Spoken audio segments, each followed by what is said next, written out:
સુરત મહાનગરપાલિકાના વર્ગ 1ના અધિકારી વિપુલ ગણેશવાલા લાંચ કાંડમાં ઝડપાયા છે।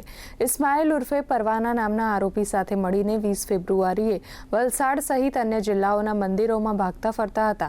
આરોપ છે કે તેઓએ 15 લાખ રૂપિયાની લાંચ માંગી હતી, જેમાં 4 લાખ રૂપિયા સ્વીકારીને બંને ફરાર થઈ ગયા હતા।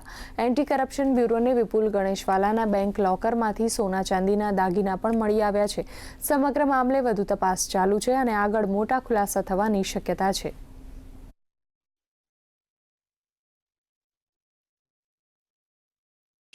એક પ્રજાજન ઇસ્લામ ઉર્ફ પરવાના વિરુદ્ધમાં ગુનો રજીસ્ટર થયેલો અને આ તપાસ ચાલી રહી હતી। આ દરમિયાન ગતરોજ લિંબાયત ઝોનમાં ફરજ બજાવતા કાર્યપાલક ઇજનેર વિપુલ ગણેશવાલા એ એસીબી સમક્ષ હાજર થયા છે અને તેઓની અટકાયત કરી આગળ તપાસ હાથ ધરેલી છે।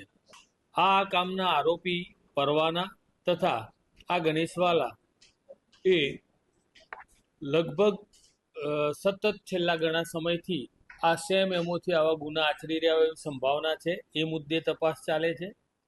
અમને મળેલા સાહેદોના જે પુરાવાઓ છે એ સંદર્ભે પણ એ મુજબનું જણાઈ રહેલું છે।